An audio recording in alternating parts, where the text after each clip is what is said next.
Assalamualaikum warahmatullahi wabarakatuh. Makin pas, makin pasti, Pas FM pasti. Bismillahirrahmanirrahim.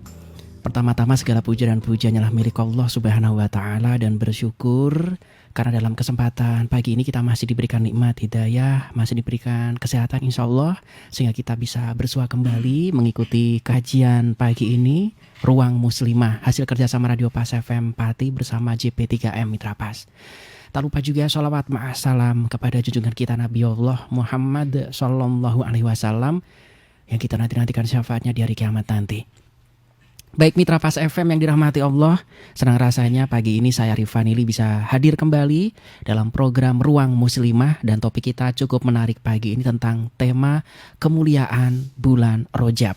Nah, tentunya Anda bisa bergabung melalui telepon. Kami sediakan line khusus untuk telepon. Anda bisa langsung telepon di 0295385877. Tentunya nanti di sesi tanya jawab Mitra Pas ya.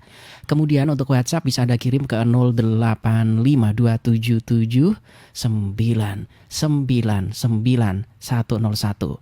Anda bisa kirim teks Anda. Atau mungkin misalkan Anda mendengarkan siaran ini nyambi dengan melakukan kegiatan yang lain, boleh kirim suara Anda atau voice note ya di 085277999101. Mana yang membuat Anda nyaman, monggo silakan dipakai. Dan Anda juga bisa komentar karena kami juga live menggunakan audio visual. Ada podcast kami melalui fanpage Facebook Mitra Pas ya. Anda bisa searching Radio Pas FM Pati 2. Linknya bisa Anda share ke ikhwan Anda, atau juga ketika nanti acara ini selesai Anda bisa terus ulang, atau Anda bisa mengkaji ulang, Anda bisa putar ulang dari awal.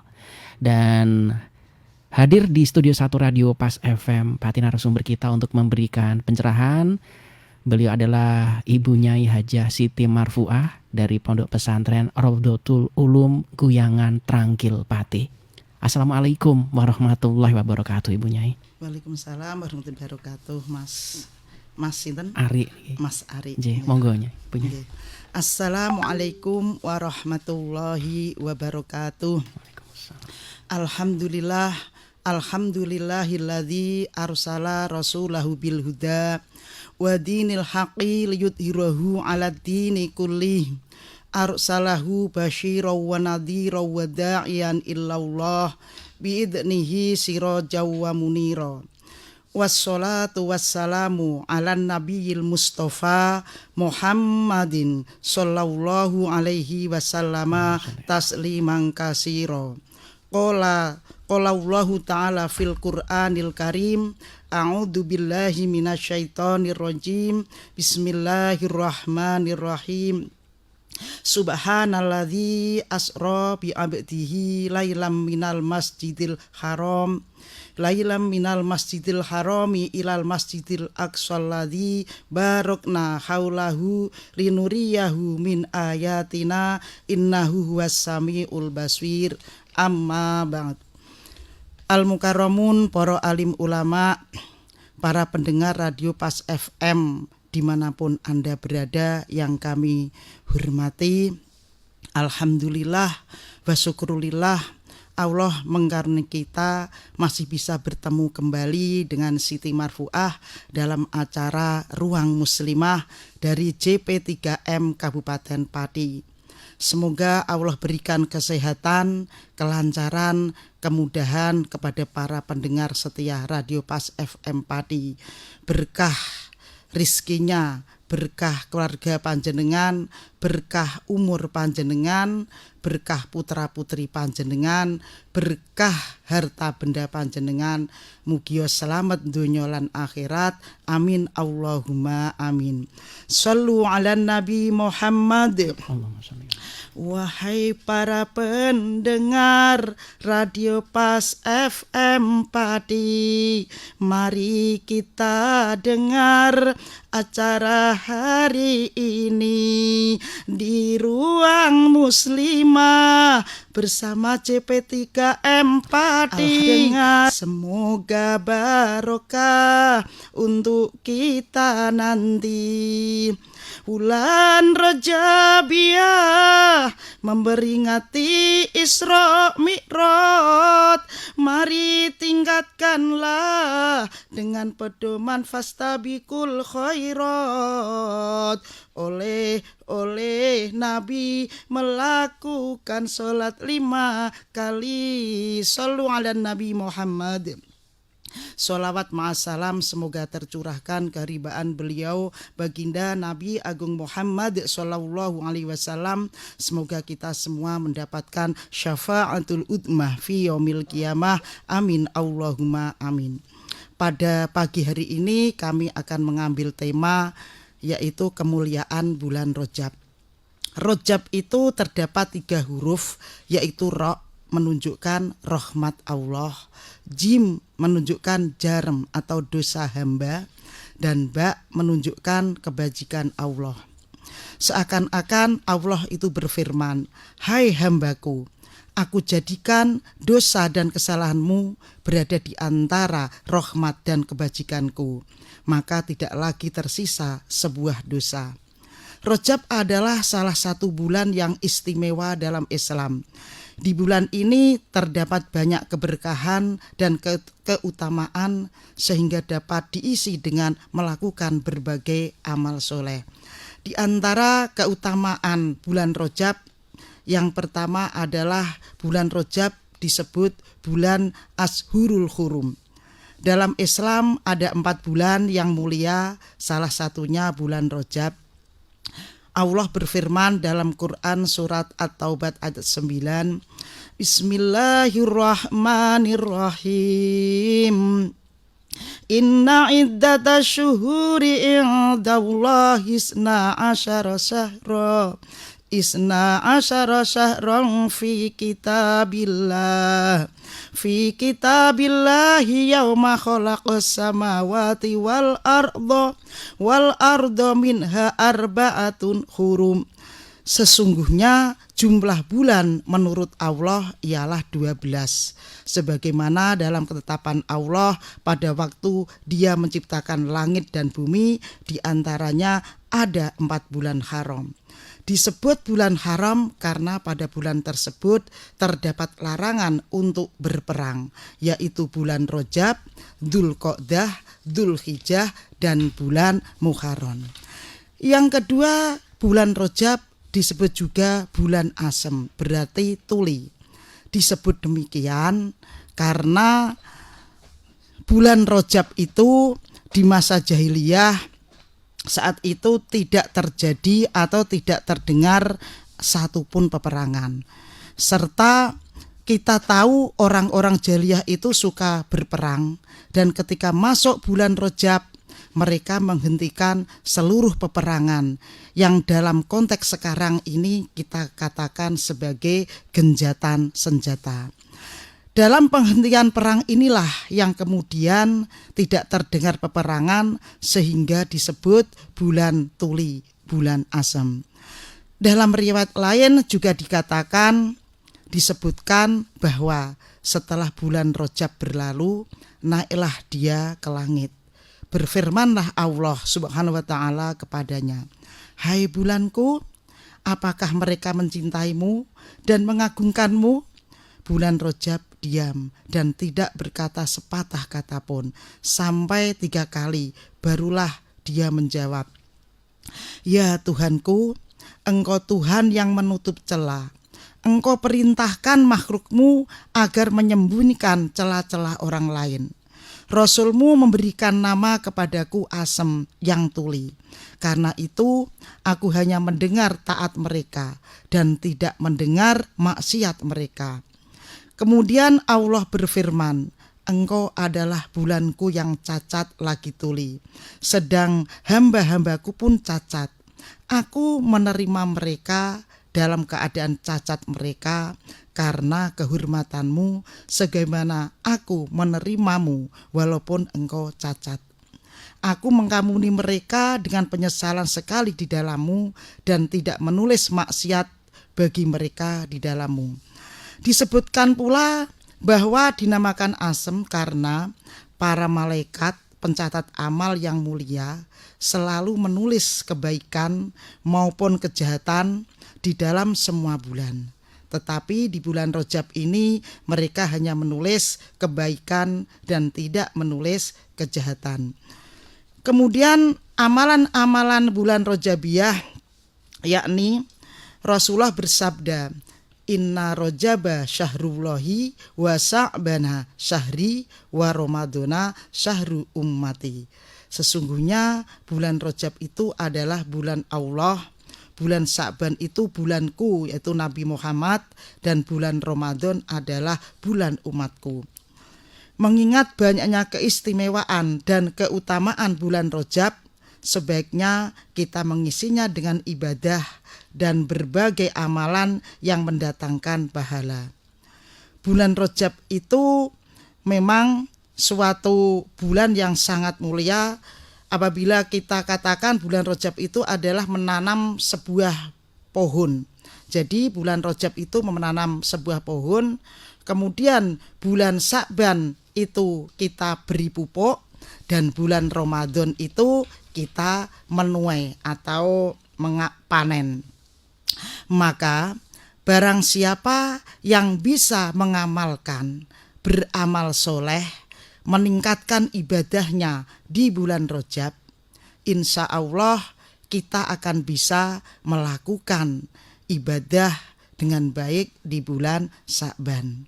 Dan barang siapa yang bisa melakukan amaliyah di bulan Sa'ban, insya Allah kita akan bisa melakukan kebaikan-kebaikan amal soleh di bulan Ramadan.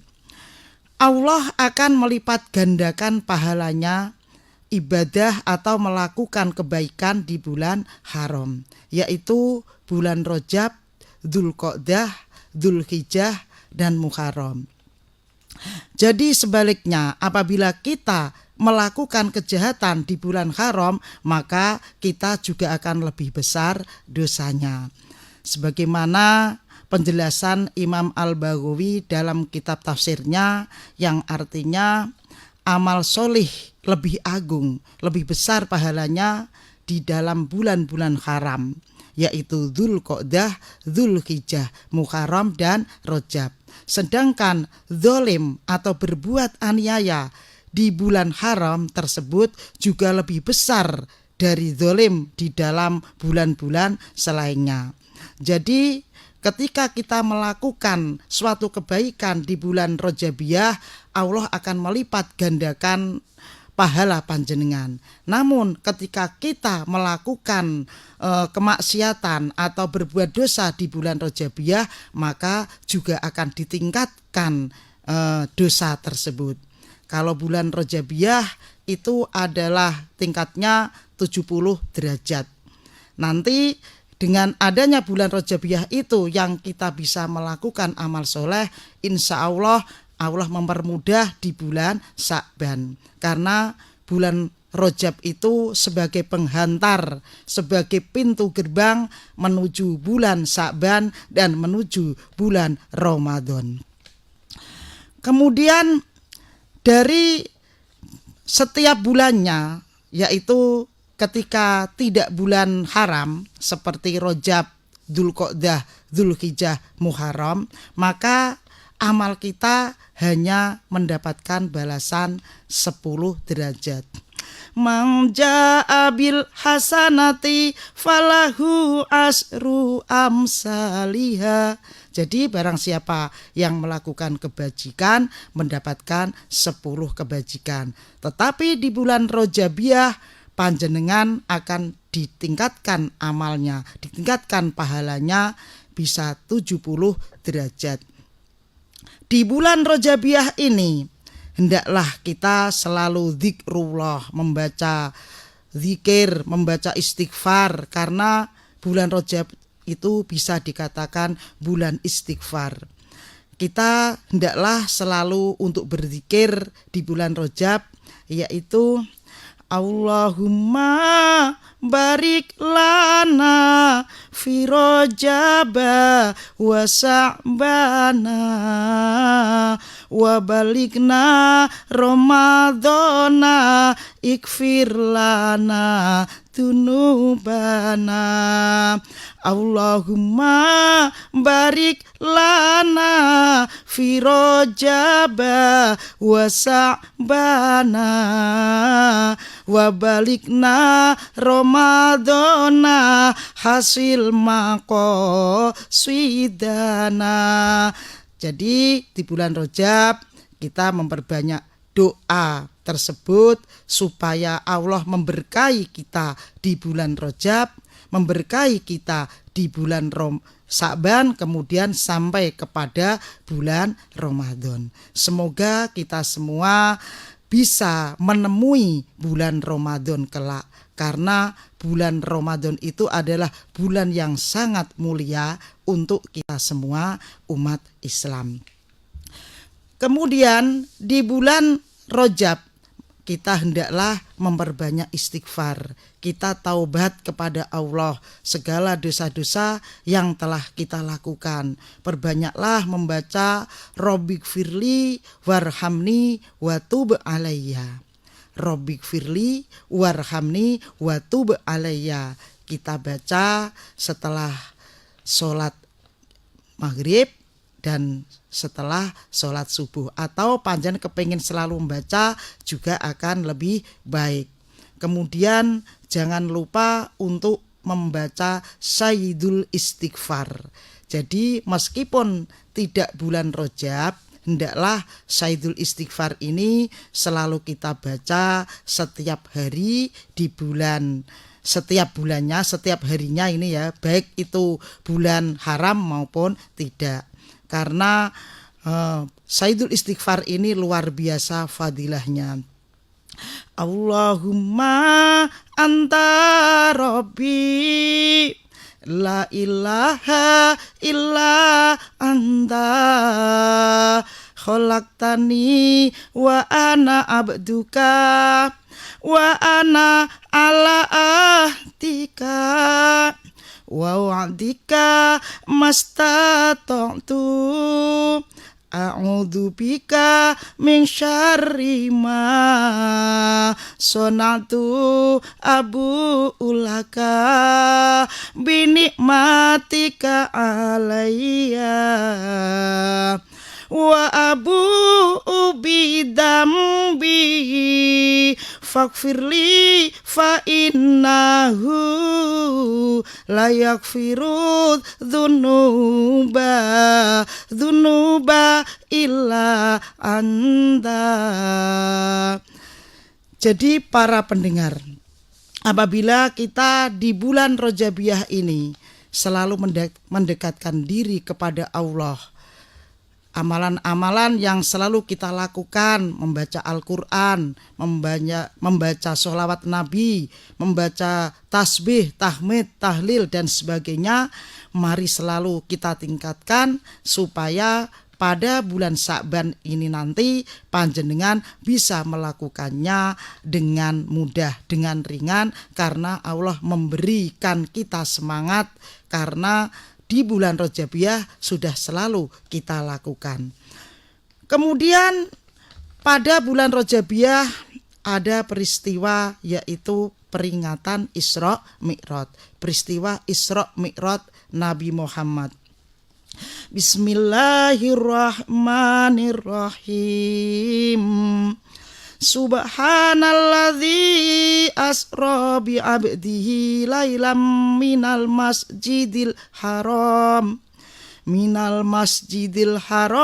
ilal masjidil aqsal ladzi barakna haulahu linuriyahu min ayatina innahu huwas samiul basir. Maha suci Allah yang telah memperjalankan hambanya, yaitu Nabi Muhammad, pada malam hari dari Masjidil Haram ke Masjidil Aqsa, yang telah kami bisa, yaitu yang telah kami berkahi sekelilingnya agar kami perlihatkan kepadanya sebagian tanda-tanda kebesaran kami. Sesungguhnya Dia Maha mendengar, Maha melihat. Jadi di bulan Rajabiyah ini ada peristiwa Isra Mi'raj. Peristiwa Isra Mi'raj ini adalah ketika Nabi Muhammad itu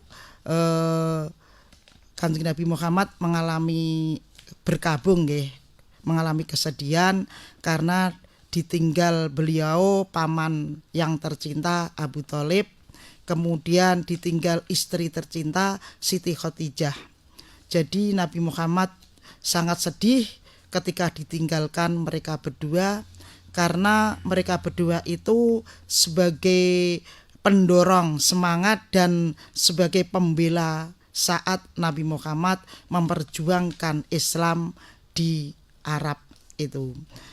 Makanya ketika beliau Abu Thalib dan Siti Khadijah wafat, Nabi Muhammad sangat sedih sekali, dan dengan kesedihan itu Allah menghiburnya untuk melakukan Isra dan Mi'raj, di mana Isra dan Mi'raj itu suatu peristiwa yang luar biasa, peristiwa yang hanya bisa dialami oleh Nabi Muhammad itu sendiri, karena tidak ada satupun makhluk yang mendapatkan ganjaran luar biasa dari Allah Subhanahu wa ta'ala.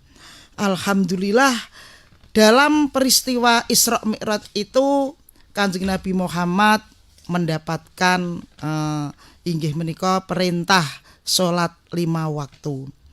Allah memerintahkan umat Islam untuk mendirikan salat 5 waktu, dan ini wajib hukumnya bagi umat Islam yang sudah baligh.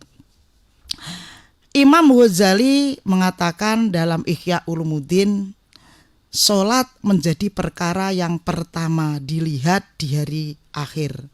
Apabila salatnya seorang hamba dilaksanakan dengan sempurna, maka amal perbuatannya yang lain akan diterima. Namun apabila salat seorang hamba tidak sempurna, maka amalnya yang lain tidak akan diterima. Rasulullah bersabda, awalu ma yuhasabu bihil abdu yaumal qiyamati as-shalah. Fa inna sholahat sholuha sairu amalihi wa in fasadat fasada sairu amalihi. Amal yang pertama kali seorang hamba yang akan diadili di hari kiamat, yang akan dihisab di hari kiamat adalah sholatnya. Makanya para pendengar semua, berhati-hatilah, jangan sampai kita ngelirwakno atau meninggalkan sholat 5 waktu.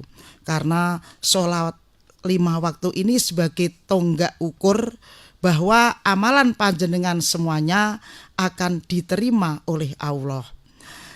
Dengan sholat ini, meskipun awalnya sholat kita itu masih kurang begitu khusyuk nggih, tetapi kita harus selalu berusaha semaksimal mungkin untuk menjalankan sholat dengan khusyuk. Memang yang namanya manusia kadangkala banyak sekali persoalan-persoalan hidup, sehingga ketika sholat kadangkala persoalan atau permasalahan tersebut muncul ketika sedang sholat. Lah itulah peperangan yang luar biasa, hawa nafsu dan tipu daya setan, sehingga sholat kita akan terganggu karena keingatan kita pada hal-hal yang lain.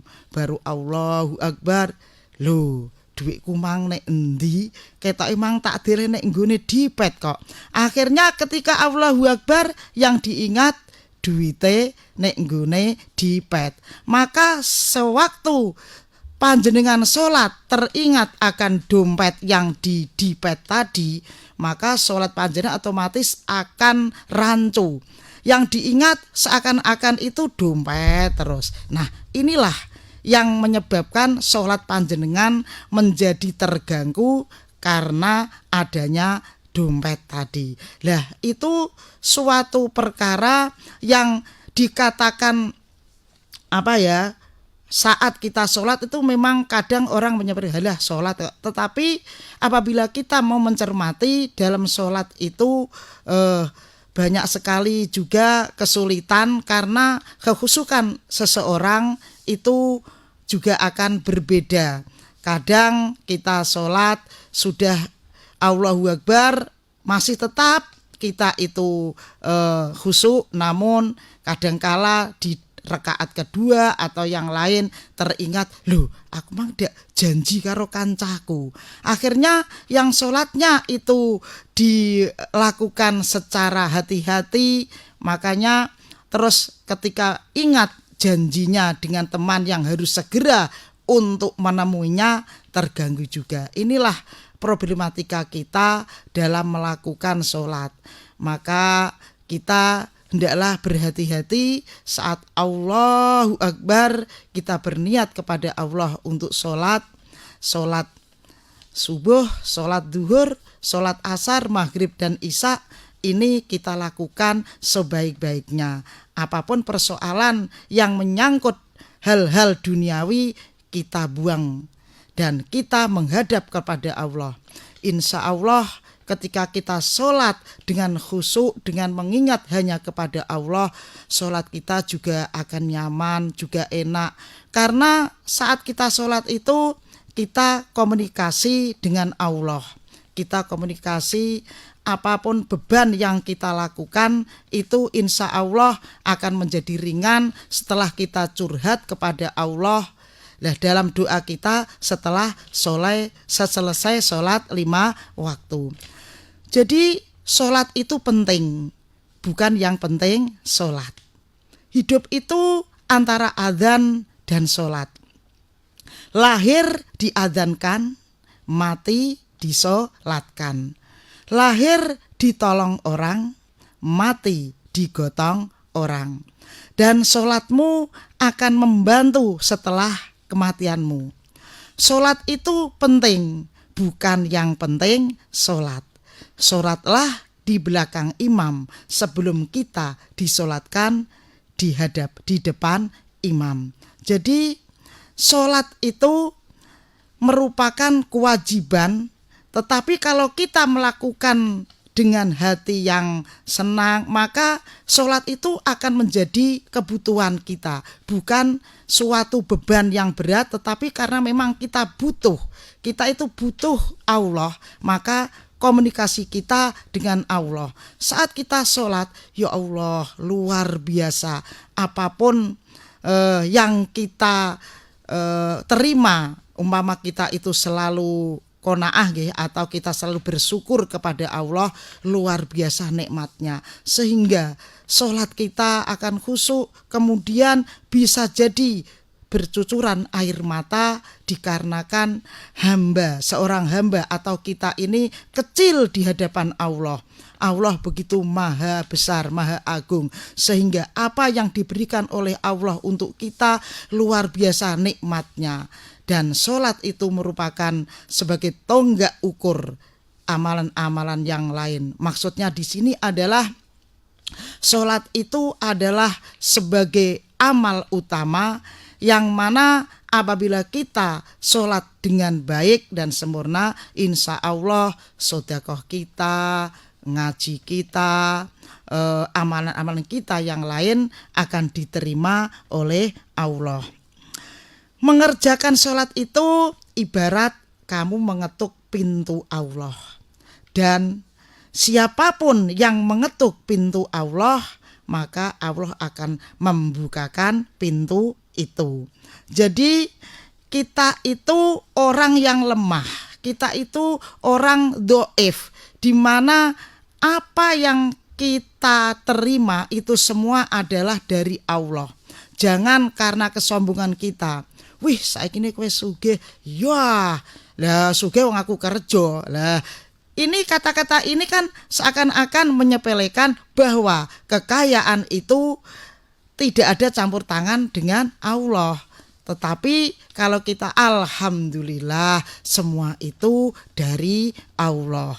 Maka apa yang kita lakukan apabila selalu ingat kepada Allah, insya Allah apa yang kita lakukan sehari-hari akan begitu enak. Insya Allah Gusti Allah akan maringi hidayah panjenengan terus.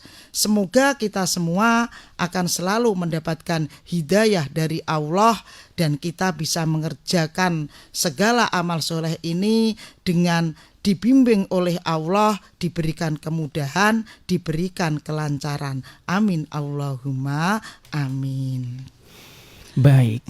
Mitra Pas, untuk Anda nanti di sesi berikutnya nanti akan kita buka kesempatan Anda bisa berdialog bersama Ibu Nyai. Anda bisa telepon di 0295385877. Kemudian untuk WhatsApp di 085277999101. Dan kami rehat sejenak. Sebelumnya terima kasih Mbak Ati Caca sudah bergabung berbagi informasi. Nanti kami benahi sementara lewat streaming fanspage ya. Mohon maaf. Oke. Kemudian yang sudah bergabung Mas Wahyu atau Pak Wahyu Saputra di Dukuh Seti. Assalamualaikum warahmatullahi wabarakatuh Ibu Nyai. Waalaikumsalam. Ini mungkin kepengen ikut menyemarakkan suasana Rojab dengan mengikuti beberapa anjuran untuk meningkatkan peribadatan. Nah, bagi wanita yang haid atau berhalangan, apakah boleh membawa atau memegang HP Android yang ada file murotal Al-Qur'annya? Mohon pencerahannya dari hamba Allah di Dukuh Siti Baik. Nanti akan kita kupas setelah pariwara yang akan lewat berikut ini. Untuk Anda Mitra Pas yang ingin bergabung, Anda bisa kirim suara Anda atau voice note ya di 085277999101. Sementara untuk telepon di 0295385877. Kami akan segera kembali setelah pariwara-pariwara yang akan lewat berikut ini. Kami akan kembali. Anda masih bersama 101 FM Radio Paspati. Radio Paspati. Terima kasih Mitra Pas, kita masuk di sesi kedua Ruang Muslimah Radio Pas FM Pati. Dan terima kasih untuk Anda yang sudah bergabung di 085277999101. Sementara untuk line telepon bisa dimanfaatkan untuk berdialog bersama narasumber. Dan Anda bisa bergabung di 0295385877. Masih bersama saya Arifanili dan Ibu Nyai Hajah Siti Marfuah dari Pondok Pesantren Putri Rodotul Ulum Guyangan Trangkil Pati Mitra Pas. Yang tadi Ibu Nyai sudah bergabung ini bersama kita dari hamba Allah di Ngagel. Tadi sempat menanyakan ada HP Android, ini kan fenomena HP Android apapun dimasukkan ke sini. Kalau ada filenya kitab kuning untuk deres, bahkan Al-Qur'an pun bisa dimasukkan di situ. Ini bagaimana untuk orang yang haid ini berhalangan, apakah boleh membawa nedar-nedar HP Android ini? Mohon pencerahannya Ibunya. Terima kasih, tapi sebelumnya mohon berbi maaf apabila jawaban saya nanti kurang begitu pas atau kurang enak gitu nggih. Begini, untuk orang yang haid kan memang tidak boleh membawa Al-Qur'an.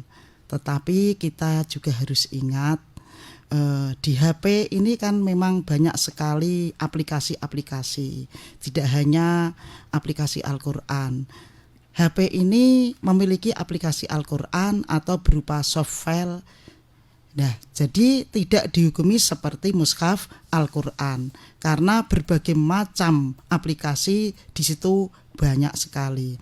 Nah, karena handphone ini itu banyak berupa aplikasi dan berupa soft file dan tidak dihukumi seperti mushaf Al-Qur'an, maka kita boleh membawanya meskipun dalam keadaan hadas tidak karena HP ini kan isinya itu soft file, bukan sebuah mushaf yang seperti mushaf yang kita baca. Jadi saat kita haid sebaiknya kita jangan menyentuh yang aplikasi murotal itu tadi. Baik, hamba Allah di Dukuh Seti jelas nggih yang sudah bergabung. Kemudian juga sambil menunggu yang kepengen telepon, Mitra Pas Anda bisa masuk di 0295385877. Ini yang sudah bergabung kembali. Assalamualaikum warahmatullahi wabarakatuh Bu Nyai. Waalaikumsalam wabarakatuh. Oke, mau tanya apakah berdosa orang tua apabila ada anak tidak atau males untuk sholat karena terpaksa. Padahal orang tua sudah setiap waktunya sholat sudah menyuruh kepada si anak tersebut. Setiap sholat pun harus disuruh. Kadang sebagai orang tua ini merasa capek, marah. Kenapa harus dikasih tahu untuk sholat ke anak baru mereka bergegas sholat? Katanya dosa ya ditanggung orang tuanya karena anaknya tidak sholat. Karena orang tua sudah ikhtiar seperti itu. Ini bagaimana Ibu Nyai? Dan mohon hal supaya anak kita ini rajin sholat Bu Nyai. Mohon pencerahannya dari hamba Allah saja dari jaksa. Mohon pencerahannya Bu Nyai. Monggo. Terima kasih. Yang namanya sholat itu memang kewajiban kita semua umat Islam. Maka kita sebagai orang tua sejak dini, sejak anak itu masih kecil, itu kita latih untuk selalu melakukan sholat. Ketika umur 7 tahun, ini anak sudah diperintahkan sholat oleh orang tua.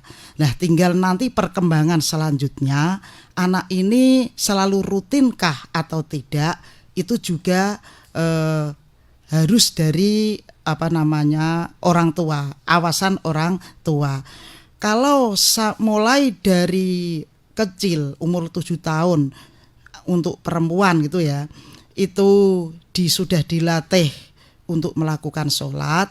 Kemudian setiap saat selalu kita ingatkan untuk sholat, maka insya Allah ya, semoga Allah memberikan yang terbaik, anak ini akan rajin sholat.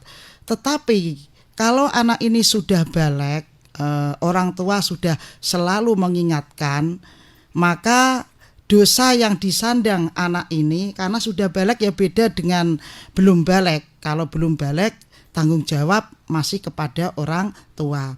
Kalau sudah balik, maka pertanggungjawaban kepada anak itu sendiri. Meskipun begitu, orang tua tetap memantau, selalu memberikan peringatan kepada anak tersebut agar anak tersebut ini rajin melakukan sholat dengan berbagai cara. Mungkin diajak ngaji atau diajak melihat televisi yang isinya tentang agama dan sebagainya. Apabila orang tua sudah berusaha semaksimal mungkin dan anak masih begitu, maka ini ada dari ulama yang lain itu tanggung jawabnya sudah pada anak itu sendiri, karena takarannya itu sudah balik. Kalau sudah orang tua sudah terus memberikan peringatan masih begitu, urusannya ditanggung anak tersebut. Meskipun tanggung jawab ini karena itu anaknya ya, itu tanggung jawab orang tua. Tetapi karena sudah balik, segala amal ibadahnya, apapun yang dilakukannya itu sudah ditanggung sendiri. Mekaten mohon bermaaf apabila kurang sesuai dan kurang berkenan di hati panjenengan. Baik. Ini tentang amalan supaya anak kita rajin sholat meskipun juga sudah balik, ini bagaimana Ibu Nyai tadi? Kalau amalan supaya tetap rajin sholat meskipun sudah balik. Untuk anaknya tadi sebagai orang tua tadi. Ini doa-doa sebagai orang tua. Tadi sudah saya jelaskan, orang tua mendidik anak itu kan mulai sejak dini nggih. Wong baru lahir saja itu anak sudah kalau orang tua tahu itu dengan anak itu boso. Umpama kita orang Jawa boso kromo. Kemudian dikasih bahasa-bahasa yang baik lah. Maka insya Allah anak ini ketika sampai umur 1 tahun sudah bisa bicara, itu juga perkataannya atau bicaranya juga akan mengarah kepada kebaikan, boso karo wong tuwa. Dan itu sudah saya buktikan sendiri dari anak teman saya dan yang lainnya, itu banyak kok dari mereka yang sejak kecil itu dibina, mungkin dengan amalan-amalan piye carane ndonga Dik, mama dan sebagainya. Itu secara sedikit-sedikit ya karena anaknya masih kecil. Kemudian setelah umur mungkin 2 tahun diajak sholat, diajak kita belikan rukoh, umpama perempuan, laki-laki kita belikan sarung ya supaya mereka mau sholat. Umpama laki-laki yang orang tuanya suka berjamaah, sering berjamaah di masjid, kita ajak anak tersebut agar mereka melihat bagaimana mereka untuk sholat 5 waktu berjamaah. Lambat laun semakin besar anak ini akan tertanam di hatinya, akan ingat bahwa sholat itu merupakan tiang agama yang harus dilakukan oleh setiap muslim. Maka kewajiban yang disandang itu akan bersemayam di hatinya bahwa kita sholat itu adalah hukumnya wajib untuk orang Islam. Sejak dini sudah dikasih akhlak dari orang tuanya sendiri, peringatan orang tuanya sendiri, kemudian anak tersebut disekolahkan nggih, di TPQ juga akan diajarkan tentang hal agama, juga diajari tentang doa, kemudian ajaran tentang bacaan sholat. Insya Allah ya, karena hanya bisa berdoa, karena semua itu dari Allah, kita hanya bisa berusaha. Orang tua selalu mendoakan terus setiap kalau bisa ya enggak hanya selesai sholat 5 waktu, kita ingat anak kita doakan namanya siapa, bin siapa atau binti siapa, kita bacakan surat Al-Fatihah untuk anak kita, kemudian kita doakan selalu. Insya Allah yang namanya kita doa ibaratnya sebuah batu ya, lama-lama itu akan dekok. Lah Allah kan maha segalanya ya, siapa yang berdoa akan diijabah. Lah diijabahnya ini entah kapan, wallahu a'lam, hanya Allah yang tahu. Namun kita sebagai manusia berusaha semaksimal mungkin agar anak-anak kita, pokoknya anak didik maupun anak kita sendiri ya, kita upayakan agar selalu untuk taat perintah kepada orang tua, taat kepada Rasulullah, dan taat kepada Allah. Insya Allah dia meskipun sudah besar akan tertanam di hatinya untuk selalu beramal soleh dan melakukan sholat 5 waktu. Mekaten Mas. Baik, yang sudah bergabung terima kasih, pokoknya diberi stimulus langsung diajak praktek sejak dini gitu. Sejak dini. Oke, ini yang sudah bergabung kembali, yang ingin telepon juga masih saya nantikan Anda bisa bergabung di 02953858777. Waktunya juga sudah mepet, tapi masih ada satu lagi nih Bu Nyai yang sudah bergabung. Assalamualaikum warahmatullahi wabarakatuh Bu Nyai. Dari Pak Rizky atau Mas Rizky di Pakel Telogowungu, tentang Isra Mi'raj. Sholat 5 waktu diturunkan malam Isra Mi'raj kepada Kanjeng Nabi Muhammad Sallallahu Alaihi Wasallam. Kemudian sebelum Nabi Muhammad berarti belum ada kewajiban sholat 5 waktu. Apakah betul demikian? Kemudian apa kewajiban umat sebelum Nabi Muhammad Sallallahu Alaihi Wasallam Isra Mi'raj? Mohon pencerahannya dari Pak Rizky yang ada di Pakel Telogowungu. Monggo punya. Nggih, mohon maaf sebelumnya juga nggih. Karena manusia itu sifatnya nisbi, saya hanya menjawab apabila ada kurang pas, kurang sesuai. Sebelumnya saya mohon maaf yang sebesar-besarnya. Manusia, setiap nabi itu punya kewajiban sholat juga, tetapi sholatnya bagaimana belum kita corongno nggih, saat ini itu tidak kita ketahui bagaimanakah sholatnya para nabi terdahulu. Jadi sholat saat kita ini sebagai umat Rasulullah Nabi Agung Muhammad SAW memang diperintahkannya saat Isra Mi'raj. Apakah sebelumnya itu ada kewajiban untuk sholat 5 waktu? Kelihatannya ini dalam kewajiban sholat itu memang pada saat Rasulullah melakukan Isra Mi'raj. Jadi sebelumnya itu belum ada kewajiban dalam melakukan sholat, karena sholat perintah dari Allah ini Rasulullah langsung dipanggil atau dipertemukan Nabi Muhammad dengan Allah untuk sholat 5 waktu tadi. Jadi sebelum adanya Isra Mi'raj, Nabi Muhammad umatnya ini katanya belum ada kewajiban dalam melakukan sholat. Namun nabi-nabi terdahulu itu sudah ada melakukan sholat, tetapi ini wajib apa tidaknya mohon bermaaf saya belum tahu, mohon bermaaf nggih. Tapi untuk peristiwa Isra Mi'raj ini karena memang Kanjeng Nabi mendapatkan risalah sholat 5 waktu itu, kita diwajibkannya. Sebelumnya mohon bermaaf itu belum ada Mohon maaf nggih.